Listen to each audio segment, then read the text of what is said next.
Om Swastiastu, Assalamualaikum warahmatullahi wabarakatuh. Selamat sore untuk Pak Adi dan teman-teman sekalian. Perkenalkan kami dari kelompok 8 dalam mata kuliah Negara dan Etnisitas dalam HI.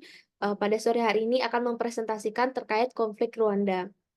Sebelum itu, izinkan kami untuk memperkenalkan anggota kelompok kami terlebih dahulu. Bisa di next slide.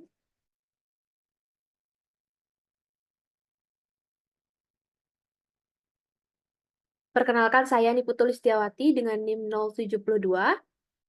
Selanjutnya, untuk Kesha mungkin bisa memperkenalkan diri. Selanjutnya ada saya sendiri, Kesha Patrisya Patalala dengan NIM 035. Selanjutnya ada saya, Made Budiartini dengan NIM 036. Saya Nimade Yutana Amara Puspita dengan NIM akhir 074. Saya dengan Natalia Surya Dewi dengan NIM 075.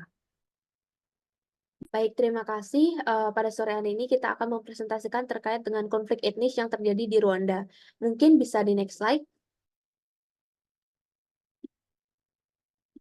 Untuk bagian pertama, mengenai latar belakang, dipersilakan untuk teman kami. Untuk yang bertugas, dipersilakan. Terima kasih atas kesempatannya. Baik, sekarang saya akan membahas mengenai latar belakang konflik Rwanda. Konflik Rwanda yang memuncak pada genosida tahun 1994 merupakan sebuah tragedi kemanusiaan yang berakar dari sejarah panjang ketegangan etnis dan kolonialisme. Latar belakang dari terjadinya konflik tersebut dimulai pada saat penjajahan Belgia yang pada saat itu menerapkan sistem pemerintahan tidak langsung melalui elit Tutsi. Hal ini berdampak pada berjalannya pemerintahan yang didominasi oleh salah satu etnis saja, yaitu etnis Tutsi, sehingga menimbulkan ketegangan antara etnis Hutu dan etnis Tutsi. Setelah masa penjajahan berakhir dan digantikan oleh kemerdekaan, Revolusi Hutu pada tahun 1959 menggulingkan dominasi Tutsi dan mengantarkan era pemerintahan Hutu. Kekerasan dan diskriminasi terhadap Tutsi terus berlanjut, memicu pengungsian dan pemberontakan. Melihat adanya hal ini, sekelompok Tutsi mendirikan Front Patriotic Rwanda atau FPR, dan berdirinya partai politik ini memicu adanya perang saudara karena melalui FPR ini, sekelompok Tutsi melakukan serangan kepada Rwanda pada tahun 1990. Di sisi lain, terdapat ideologi ekstremis Hutu yang melakukan propaganda melalui beberapa kelompok seperti Interahamwe dan Radio Mil Collins, sehingga menciptakan adanya genosida di Rwanda. Propaganda ini memicu mobilisasi massa dan kekerasan terorganisir yang menargetkan etnis Tutsi. Ideologi ekstremis Hutu ini juga mempromosikan kebencian dan ketakutan terhadap Tutsi dan menggambarkan mereka sebagai ancaman eksistensial bagi Hutu. Tak hanya itu, konflik Rwanda juga dilatar belakangnya oleh penembakan pesawat yang menyebabkan kematian Presiden Habyarimana beretnis Hutu pada tanggal 6 April 1994. Pasca pembunuhan presiden tersebut dan memicu eh, pasca kejadian ini, Hutu ekstremis menyalahkan Tutsi atas pembunuhan presiden tersebut dan memicu genosida yang brutal. Sehingga akibat dari adanya genosida tersebut, sekitar 800.000 orang Tutsi dibunuh secara sistematis oleh milisi Hutu dan anggota pemerintah. Kekerasan yang eh, kekerasan yang kejam dan terkoordinasi ini menjadi salah satu genosida yang paling cepat dan paling mematikan dalam sejarah modern. Next slide. Selanjutnya bisa disampaikan oleh rekan saya, dipersilahkan. Selanjutnya saya akan membahas dampak dari konflik Rwanda tersebut, di mana konflik genosida Rwanda ini menyebabkan kematian sekitar 800.000 jiwa dalam 100 hari dengan dampak besar pada populasi, terutama perempuan dan anak-anak. Perempuan menjadi mayoritas populasi pasca genosida dan mengambil peran utama dalam rekonstruksi. Banyak perempuan yang menjadi janda dan kepala rumah tangga sering tinggal tanpa hak tanah ataupun hartanya. Dan 2 juta orang, hampir semuanya suku Hutu, melarikan diri dari Rwanda yang memadati kamp-kamp pengungsian di negara-negara tetangga. Masyarakat yang kehilangan keluarga banyak dari kelompok masyarakat rentan seperti anak-anak dan juga lansia, dan adanya bencana kelaparan dan jangkitan penyakit menular seperti HIV dan AIDS. Tak hanya itu, perekonomian juga jatuh menjadi dampak dari konflik Rwanda karena kehancuran infrastruktur, penjajahan, perampasan, dan pengabaian tanaman panen. Hal ini mengakibatkan merosotnya produk domestik bruto atau PDB dan menghancurkan daya tarik investasi, dan tak hanya itu perekonomian juga menurun karena kekurangan sumber daya akibat genosida dan banyak masyarakat yang mengungsi ke negara-negara lain. Next slide.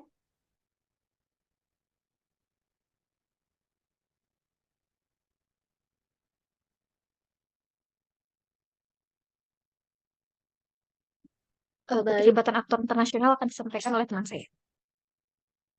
baik. Selanjutnya mengenai keterlibatan aktor internasional akan dijelaskan oleh saya dan Natalia. Yang pertama, saya akan menjelaskan keterlibatan dari PBB, di mana PBB ini membuat sebuah misi perdamaian yaitu United Nations Assistance Missions for Rwanda atau UNAMIR dari Oktober 1993 hingga Maret 1996. Jadi misi ini tuh dibentuk dengan resolusi Dewan Keamanan PBB nomor 872 pada 5 Oktober 1993. Di mana misi ini memiliki tujuan utama untuk memantau implementasi perjanjian damai Arusha Accords antara pemerintah Rwanda dan The Rwandan Patriotic Front atau RPF. Mandat-mandat UNAMIR ini dianggap terlalu terbatas, di mana mandat ini terlalu berfokus pada pemantauan. Dan UNAMIR juga mengalami kekurangan personel dan logistik. Serta dalam UNAMIR ini terdapat kekurangan peralatan yang memadai dan kurangnya dukungan dari komunitas internasional. Pasukan UNAMIR ini juga tidak diizinkan untuk melakukan intervensi dalam melindungi warga sipil secara efektif. Dan setelah terjadinya pembunuhan 10 tentara Belgia yang tergabung dalam UNAMIR, Belgia menarik pasukannya dari misi tersebut. Kemudian Dewan Keamanan PBB juga mengurangi jumlah pasukan UNAMIR sehingga pasukan menjadi sekitar 270 personel.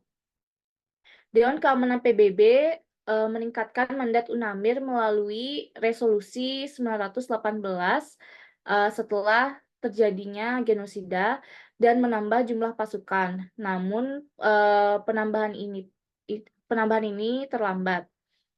Kemudian setelah genosida berakhir, UNAMIR akan berfokus pada memberikan bantuan kemanusiaan, mendukung stabilitas negara, dan membantu pengungsi.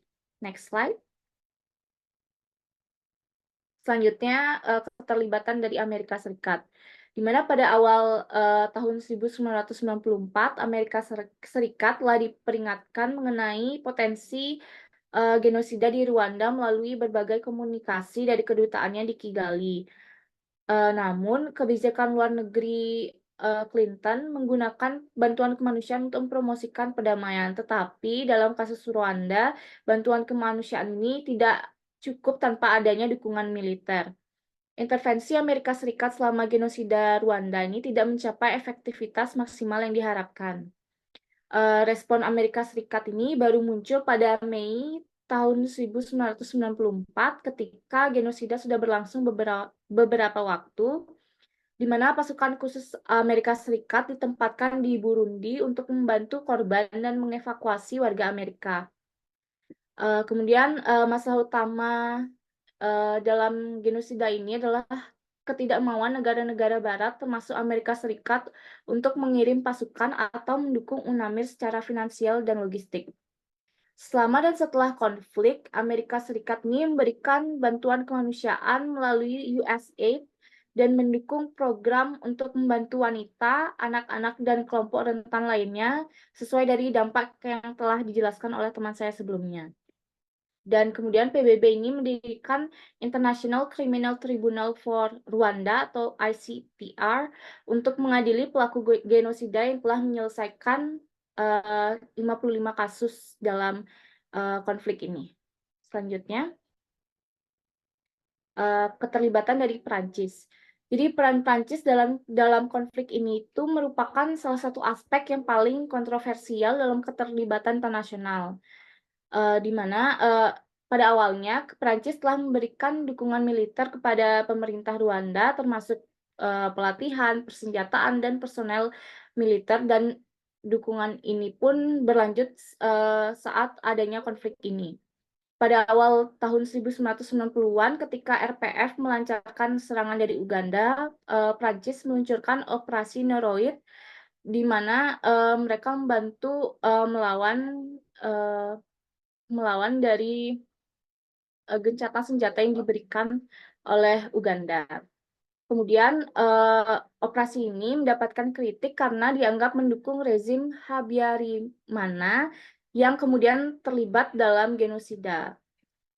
Pada Juni tahun 1994, Prancis meluncurkan operasi Turquoise dengan mandat dari PBB untuk menciptakan zona aman di barat daya Rwanda. Namun, operasi ini juga dikritik keras oleh beberapa pihak karena dianggap tidak efektif dalam menghentikan genosida. Beberapa laporan juga menyebutkan bahwa pasukan Prancis ini melindungi pemerintahan interim yang terlibat dalam genosida, kemudian perlambat kemajuan RPF yang mencoba menghentikan kekerasan, serta memfasilitasi pelaku genosida. Selanjutnya akan dijelaskan oleh rekan saya. Oke, baik. Selanjutnya, keterlibatan internasional itu ada keterlibatan dari Belgia, teman-teman. Nah, Belgia ini dalam perang saudara yang terjadi di Rwanda, Belgia tepatnya pada tahun 1990-an hingga 1994, Belgia berupaya melakukan dialog dengan negosiasi Arusha dan prinsip pembagian kekuasaan. Kemudian selanjutnya pada saat peperangan terjadi, Belgia sempat memberikan dukungan kepada pemerintah Rwanda melawan tentara Front Patriotic Rwanda atau FPR yang terdiri dari pengungsi Tutsi yang pernah bertempur di Tentara Perlawanan Nasional yang membawa Yoweri Museveni ke kekuasaan di Uganda pada tahun 1986. Terus kemudian para tokoh Tutsi yang percaya pada superioritas yang diberikan oleh Belgia kepada mereka menjadi alat pemerintah kolonial yang bertanggung jawab untuk melakukan kerja paksa dan hukuman. Kemudian juga selanjutnya keterlibatan dari non-governmental organization atau NGO. Itu ada beberapa NGO yang terlibat di sini, termasuk yang sebelumnya dijelaskan UNAMIR. UNAMIR ini merupakan juga bagian bantuan dari PBB. Sama halnya yang dijelaskan sebelumnya, UNAMIR ini merupakan pasukan penjaga perdamaian Perserikatan Bangsa-Bangsa yang ditempatkan di Rwanda selama konflik yang terjadi di sana. Kemudian yang kedua itu ada keterlibatan dari International Committee of the Red Cross dan Medicine Sans Frontières atau yang disebut Dokter Without Borders. Sebentar. Nah, kedua organisasi ini memutuskan untuk tetap tinggal di Rwanda di saat kedutaan, LSM, dan badan-badan PBB meninggalkan negara tersebut. Sejak awal terjadinya genosida di Rwanda ini, ICRC menyediakan perawatan medis dan bedah darurat bagi para penyintas. Kemudian setelah konflik meningkat, setelah adanya serangan dari militer Front Patriotic Rwanda, dari adanya perpindahan penduduk menjadi fokus utama, pindahan penduduk ini menjadi fokus utama ICRC di Rwanda. Beberapa kantor didirikan di seluruh negeri untuk memfasilitasi operasi. Dan juga mengingat situasi yang sangat tidak menentu, kantor pusat ICRC di Jenewa melakukan mobilisasi dengan cepat dan staf tambahan dari Perhimpunan Palang Merah dan Bulan Sabit Merah Nasional datang untuk membantu upaya bantuan di seluruh negeri. Kemudian ketiga ada bantuan dari Human Rights Watch. Sejak awal tahun 1990, Human Rights Watch ini telah mendokumentasikan dan mengungkap terjadi pelanggaran HAM di Rwanda.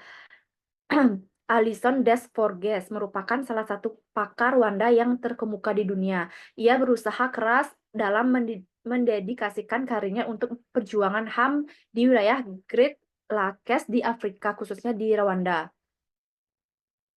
Upaya yang dilakukan oleh dia itu tidak berhenti hingga genosida berakhir. Ia terus berusaha mengumpulkan informasi tentang pembunuhan, pemerkosaan, dan kejahatan mengerikan lainnya yang kemudian dikumpulkan menjadi salah satu buku referensi utama tentang genosida di Rwanda dengan judul Live None to Tell the Story: Genocide in Rwanda. Dalam buku tersebut juga terdapat kurang lebih 500 halaman laporan genosida yang diterbitkan bersama oleh Human Rights Watch dan Federasi Internasional Hak Asasi Manusia pada tahun 1999.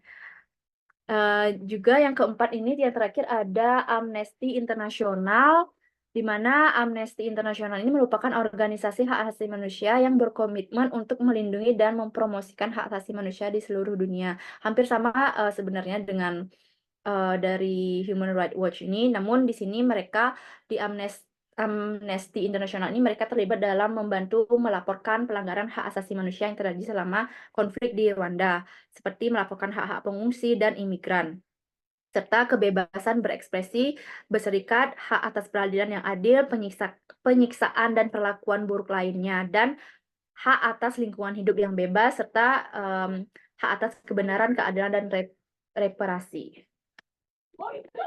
Oke, sekian untuk penjelasannya. Dilanjut dengan kesimpulan. Terima kasih Natalia untuk penjelasannya dan teman-teman sekalian. Jadi setelah dijelaskan oleh teman-teman sebelumnya, ada beberapa hal yang dapat kita simpulkan. Jadi, isu konflik yang terjadi di Rwanda ini berpuncak pada genosida yang terjadi pada tahun 1994, yang merupakan tragedi kemanusiaan yang berakar dari sejarah yang panjang ketegangan etnis dan kolonialisme.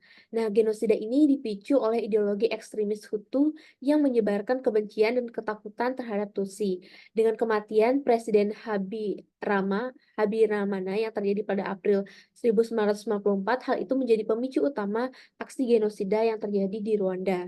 Nah, dicatat dalam 100 hari genosida itu sekitar 800.000 orang Tutsi dibunuh secara sistematis. Nah, konflik ini memberikan dampak yang sangat luas, termasuk pelanggaran HAM, pembunuhan, kekerasan, pemerkosaan, dan pengungsian massal yang mengakibatkan bencana kemanusiaan dan keruntuhan ekonomi Rwanda. Nah, keterlibatan aktor internasional juga berperan dalam aksi konflik etnis yang terjadi di Rwanda ini, mulai dari PBB, Amerika Serikat, Prancis, Belgia, dan berbagai NGO berperan penting, namun seringkali tidak memadai. Selain itu, UNAMIR dari PBB juga memiliki mandat terbatas dan kurang dukungan. Amerika Serikat memberikan bantuan kemanusiaan tanpa intervensi militer. Prancis meluncurkan operasi Turquoise yang kontroversial, dan Belgia menarik pasukannya setelah pembunuhan tentara mereka. Nah, NGO seperti ICRC, Médecins Sans Frontières, Human Rights Watch, dan Amnesty International juga memberikan bantuan sebetulnya dalam konflik etnis yang terjadi di Rwanda ini. Namun, meskipun dengan berbagai tantangan dan bantuan yang telah diberikan tersebut, konflik ini menunjukkan adanya kompleksitas dan kegagalan komunitas internasional dalam mencegah terjadinya tragedi kemanusiaan yang mengerikan. Mungkin demikian yang dapat kami sampaikan. Kami dari kelompok 8 mohon maaf apabila ada kesalahan kata maupun penyampaian dalam presentasi kami. Apabila dari teman-teman memiliki pertanyaan, bisa mengirimkannya melalui kolom chat akun YouTube kami. Demikian yang dapat kami sampaikan. Kami tutup dengan para mesanti dan sampai jumpa di kelas selanjutnya. Terima kasih.